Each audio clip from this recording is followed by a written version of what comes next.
Freddy, querido, mil disculpas por los minutos de tardanza.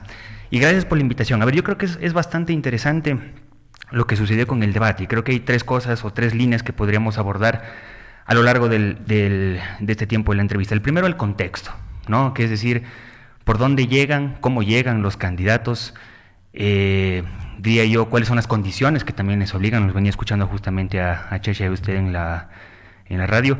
El segundo sería hablar de la forma, que yo creo que es bastante interesante también. Es decir, Aristóteles decía algo hace 2000 años cuando planteaba la retórica, ya que ahorita estaba citándolo ahorita a su abuelo filósofo, por así decirlo, a Sócrates. Y él decía, la retórica tiene dos cosas, etos, patos y logo, que es cómo puntualmente tú emocionas a la gente, legitimas a la gente y tienes un argumento racional, y tienes también la forma, que es como tú expones. Y finalmente yo creo que podríamos analizar el fondo con dos técnicas de análisis del discurso que puntualmente en la academia se las trabajan, que yo creo que es interesante. Por lo primero, en el contexto, Freddy, yo diría, ¿qué sucede con Noboa el momento que llega? Una candidata a vicepresidente que, diría yo, le causa bastante problemas frente a las declaraciones que él tiene, es decir, un poco antagónico por ahí. Y lo segundo, la expectativa. Lo venía escuchando y es mucho más difícil romper la expectativa cuando fuiste el mejor en la primera línea y ahora todo mundo esperaba, no eso, más, que yo creo que es una circunstancia que está ahí. Y en el caso contrario, puntualmente de Luisa llega con dos cosas, también un vicepresidente que le merma en vez de sumarle, tal cual igual que lo que le pasa al candidato Noboa, las declaraciones que salen ayer del grupo de Puebla, que puntualmente están ahí con el contexto de lo que sucede en Samper, cuando Rafael Correa se queda viendo la Samper como decir, ahora no, en este momento uno le ve la expresión a Correa y es no ahorita, pero le cuadra, ¿no? Está ahí la segunda, y la expectativa de ella, que es en la parte del contexto, como para cerrar este primer punto de análisis, que la expectativa de ella fue muy mala en el primer debate, entonces lo único que podía era subir en el segundo debate, que creo que es lo que termina sucediendo. Hasta ahí tendríamos como la parte contextual. La segunda, que yo creo que es interesante también, es la forma. Cuando usted analiza forma, usted tiene algunas características dentro de la exposición de un discurso. Ejemplo, dicción, porte en la tribuna y también el tono. Noboa tiene un muy buen porte en la tribuna, es decir, un buen elemento, está dentro del atril, muestra seguridad. Creo que causa menos impresión que lo que causó en primera, porque lo que llamó mucho la atención cuando estaban los 7 candidatos era la lógica esta del chaleco antibalas, ¿no? Que ahorita ya no lo tuvo.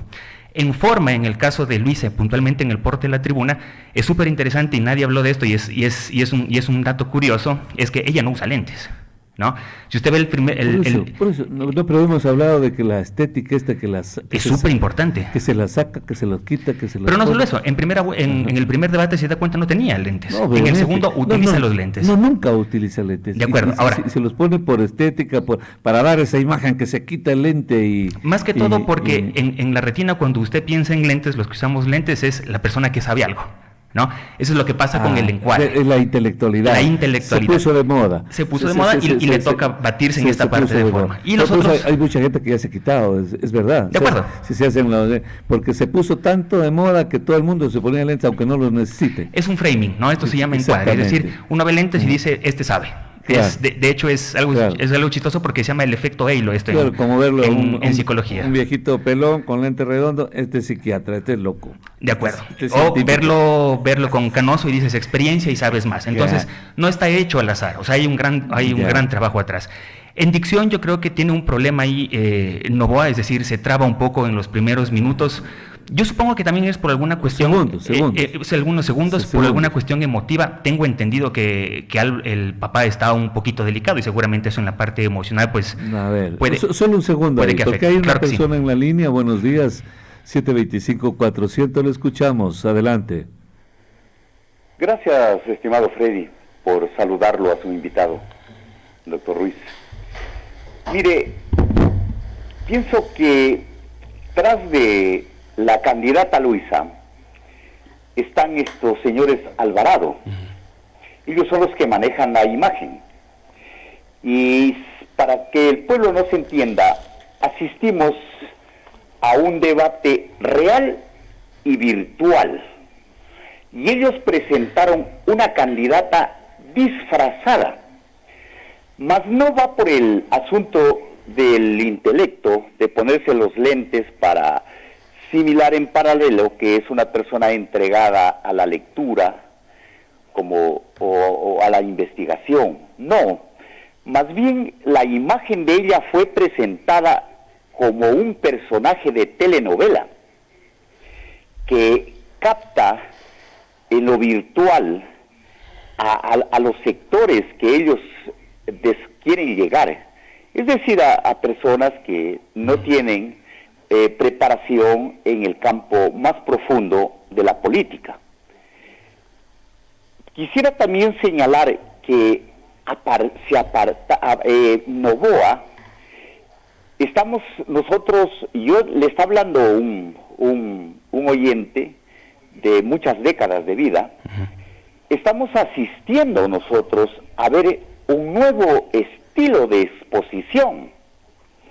Sé que el señor Novoa es formado en universidades extranjeras, apartado totalmente de esa forma emocional y populista que preparan nuestras universidades.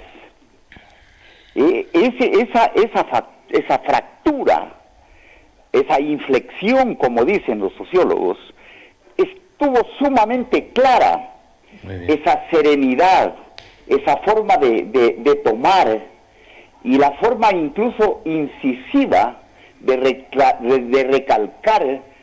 los defectos de la revolución, incluso los hizo de una forma sutil, no grotesca, como está acostumbrado el pueblo a escuchar. Mire, por ejemplo, en el caso de la dolarización, en el caso de que la revolución ciudadana nos lleva como 15 años enemigo del imperio, hoy su candidata disfrazada los presenta como los mejores aliados a la inversión que ellos han satanizado, al modelo neoliberal como sus aliados, porque usted, como un intelectual de altísimo quilate, debe saber que aquí en el Ecuador el neoliberalismo no se lo implantó como lo propugnaba Milton Friedman. Entonces, todas esas cosas están girando en torno al debate y quisiera seguirlo escuchando. Muy bien, muchas gracias, profesor. Muy bien, nos habíamos quedado ahí, no sé si quiere agregar algo más de lo que dice. A mí me parece súper interesante lo que dice, no sé quién es, pero... Es el profesor Enzo Neira. Listo, al profesor, muchas gracias por la llamada. Yo creo que algo que sí lo hemos conversado con usted, Frei, también es que en una campaña electoral lo que haces es producir un personaje, ojo, y eso es justamente lo que estaba pasando y estoy de acuerdo ahí con el profesor. Los Alvarados en eso son muy buenos en la parte de comunicación. De hecho, abro paréntesis chiquitito, el spot que tiene ahora que lo lanza Luisa cuando sale en el Chimborazo y comienzan a hablar absolutamente todos en el micrófono, no solo ella, sino las demás personas.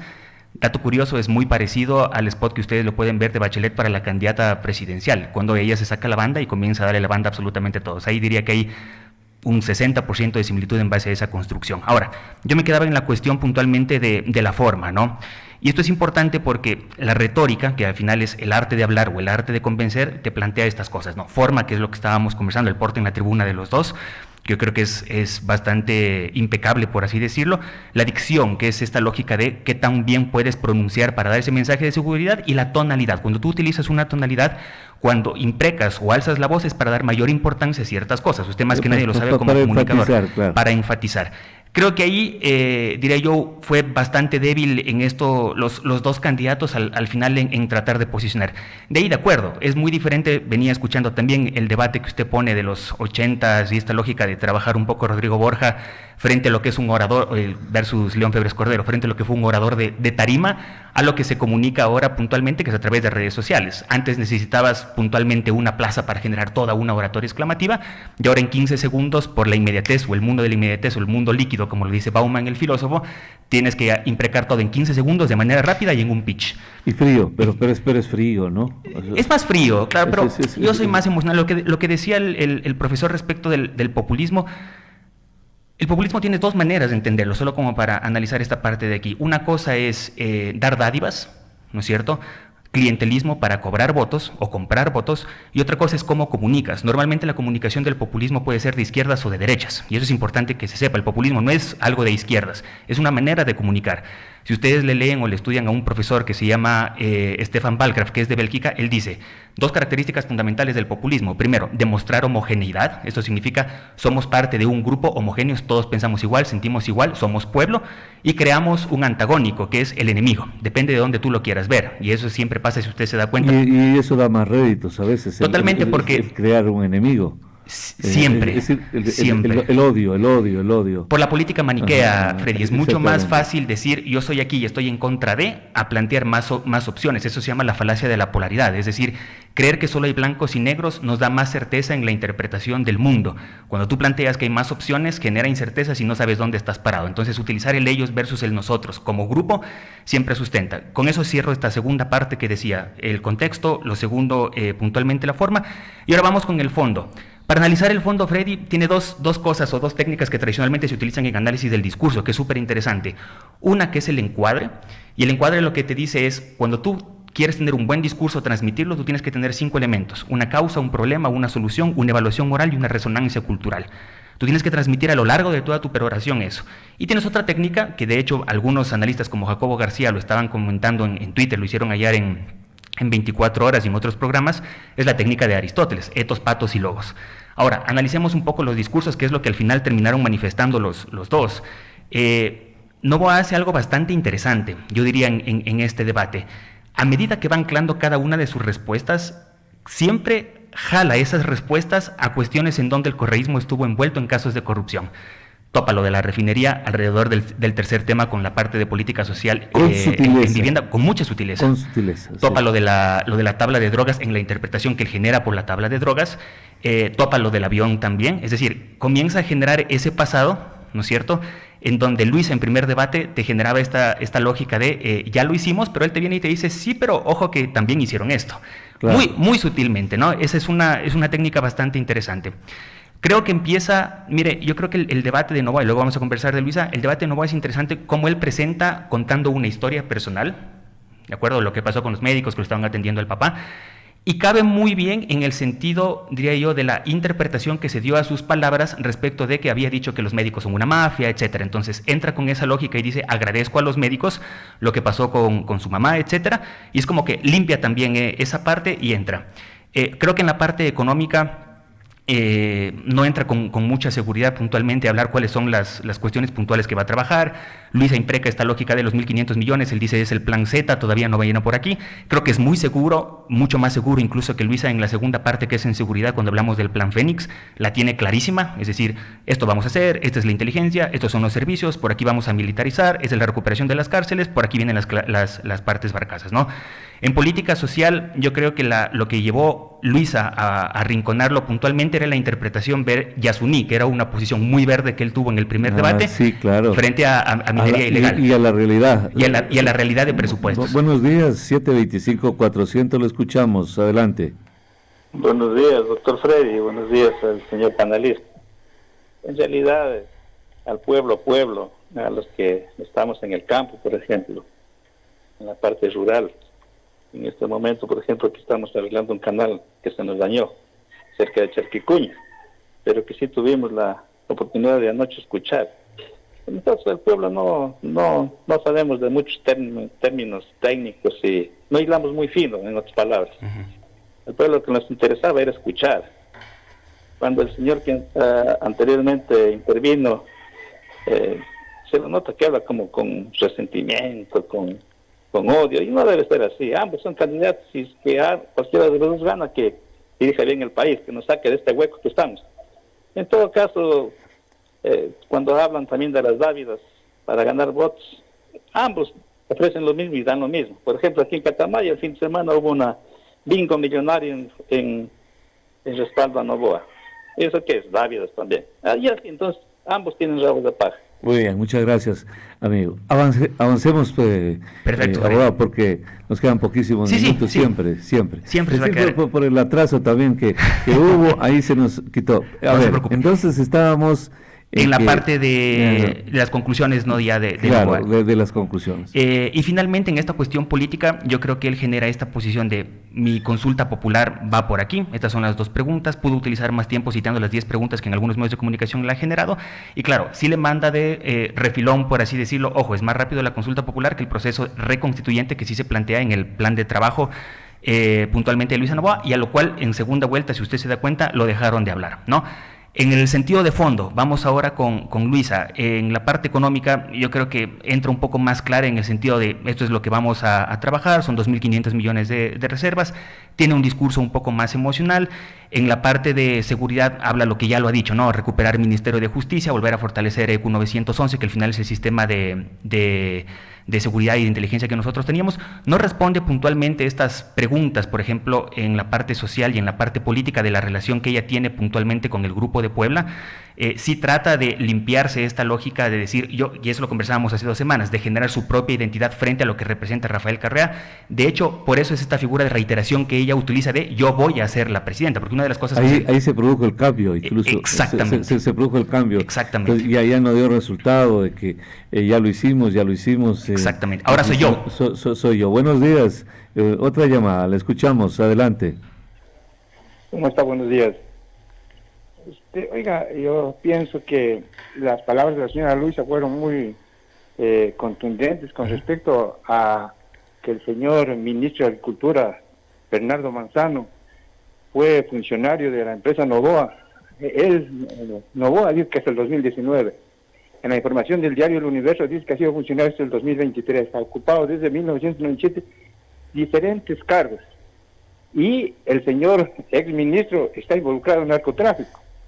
¿Ya? Y al ser a la par funcionario de la empresa Noboa, pues creo que la fiscal debe tomar cartas en el asunto y hacer una investigación exhaustiva de dónde sale el narcotráfico y la delincuencia en el Ecuador. Muy bien, rapidísimo así, muy bien, esos son interesante, ya lo tapábamos también más temprano, cómo le respondió, lo que dijo Cheche, ¿no? De acuerdo, cómo les mandó a googlear quién es Bernardo Manzano. De hecho, ayer votaron una estadística súper interesante, Freddy, si ustedes vieron, había un Twitter Space que lo hizo Ecoavisa, y midieron puntualmente en redes cuál era el sentimiento positivo, negativo entre los dos candidatos después del debate y qué fue lo que más se googleó. Una de las cosas que más se googlearon fue quién es Bernardo Manzano a raíz de la publicación. Por la respuesta que le da es, claro. Como dice Cheche, no existe un político que se haya atrevido a nombrarlo a Pepe Serrano. Es un hombre al que todo el mundo le tiene miedo. Y ese Jacobo García, que es un gran analista también de nuestro país, y dice, ¿para qué abriste ese frente? Porque, exactamente. Ojo, Serrano tiene información, maneja la información. Exacto. Fue una época, más allá de la interpretación, que se puede, una época bastante segura, es decir, oye, le mataron al hermano y siguió trabajando, es alguien de hielo, por así decirlo, y automáticamente tuvo una respuesta de Serrano puntualmente con un video que lo subió por Twitter. Ahora, esto que pasaba entre sentimiento positivo y negativo, porque usted decía, le preguntaba a Cheche que venía escuchando, ¿cambió o no cambió? En la percepción en la esfera digital, a raíz justamente de lo que se trabaja ahí, baja, por ejemplo, la aceptación en redes, me refiero, la interpretación positiva dentro del debate Noboa. No se va a lo negativo, eso es importante, o sea, todavía puede trabajarlo ahí, va un poco a los indecisos. En el caso de Luisa, sube un poco esta cuestión positiva y baja un poquito los indecisos y lo negativo. Eso es un poco lo que se midió puntualmente una hora después con la esfera digital. Y ahí como que tenemos bastantes elementos como para entender. De ahí yo coincido con el último comentario. Cualquiera de los dos que vaya a gobernar, al final lo que queremos es que trabajen por el país, sin duda. Claro, pero ¿por qué existe una desazón en el pueblo ecuatoriano pensando que este debate fue pobre? Porque así estuvo estructurado. ¿Es cierto eso o no? Es la expectativa. Nuevamente, ¿se acuerda que nosotros mencionábamos hace 2 lunes? Cuando me refiero a estructurado, estamos hablando del contenido. Del contenido del debate. Claro. Bastante lineal y bastante plano, de hecho. Pero, repito, Freddy, es por la expectativa. Es decir, vimos un primer debate en donde vimos, diría yo, posiciones mucho más interesantes, intervenciones que llamaron muchísimo más la atención, más tonalidades, y aquí todavía teníamos una cosa bastante plana, preguntas, respuestas, entonces creo que la expectativa era demasiado grande para lo que teníamos. Y repito, ahí terminaba perdiendo Noboa en la expectativa porque fue muy bueno en la primera vuelta. Y contra 7. Y contra 7. Y ahora está mucho más expuesto porque directamente va la posición de él. Y en cambio, comenzar desde una posición muy baja, que hasta el correísmo lo ha aceptado, en el sentido de que Luisa fue muy mal en el primer debate, siempre podría estar mejor si es que fuiste el peorcito de los, de los debates, ¿no? Entonces yo creo que sí, eso le sucedió a bastantes personas. Habrá que ver, Freddy, y esto es interesante, el post-debate. Porque en el post-debate ya se ven los memes, etcétera, y los memes hay bastante ciencia alrededor de los memes, porque al final un meme, esto viene de mímesis, es decir, de sincretizar todo en una sola foto, lo que para ellos significan, terminan posesionando. Estoy seguro que los dos comandos de las campañas de los dos candidatos lo que van a hacer es votar ahorita los extractos para tratar de posicionar quién fue puntualmente quien ganó el debate ahora. Claro, pero ¿usted cree que eso incida o la gente tiene resuelto ya el tema? O sea, ¿usted cree que una persona que votó por Topic, por un meme, cambiaría su voto y dice, no, ya no voto no voy a votar por Luis o por el correísmo, que es lo mismo? ¿Usted cree que esta militancia, que es mucho más compacta, madura, fuerte, cambiará eso, o estaba hablando usted del ejército de indecisos? Estoy hablando del ejército de indecisos, sin duda alguna. El correísmo sabemos que tiene un voto duro que siempre ha oscilado entre el 30 y el 35%. El voto duro, que tampoco es tan duro porque es primera elección que participa la presidencial Noboa, pero es el voto militante, por así decirlo, del proyecto que él lo ha manifestado como político, termina siendo el voto que ocupó en una primera vuelta, más los desagregados que automáticamente el anticorreísmo podría sumarse ahí porque es una posición por la cual no va a votar. ¿El anticorreísmo es un voto duro o no? Yo creo que sí. Yo creo que el anticorreísmo es un voto duro que se le podría sumar perfectamente a Noboa. El problema son los indecisos, ¿no? Algunas encuestas, como por ejemplo Cedatos vota 37% de indecisos, Informe Confidencial 34%, y Comunicaliza tiene 10% de indecisos, más 10 que tiene entre nulos y blancos. Entonces, esos son los que al final van a terminar marcando qué pasará durante estos días, puntualmente hasta las elecciones del domingo. Ya. Entonces, bueno, hay gente que sí asume lo que usted dice, memes, esas cosas, ese tipo de propagandas que algunos le llaman guerra sucia, pero a veces se da de lado y lado, ¿no? Por ejemplo, en Loja, yo no le pregunté, fíjese que era tan rico el diálogo y que le pregunto a usted para que lo estudie, porque más bien es imparcial. Estaba involucrado el doctor Cheche aquí en un asunto que les publicaron el fin de semana y me enviaban por cada momento los amigos, en donde está tales y tales y tales y tales y tales en la campaña de Noboa. Y como yo soy buen lojano, yo no apruebo esto, decían ahí. No apruebo esta reunión. Es decir, la concurrencia de estos personajes políticos en la campaña o en la sede de Noboa. Y entonces uno dice, ¿y si estos personajes políticos estuviesen en el otro lado, ¿sí apoyarían o no la misma gente que a mí? Entonces es de lado y lado, ¿no? Entonces es un celo que lo transmite y dice, mira. Es lo que hablábamos de lo maniqueo. Exactamente, ese maniqueísmo político yo creo que, pero es para personas seguramente sin mucha formación.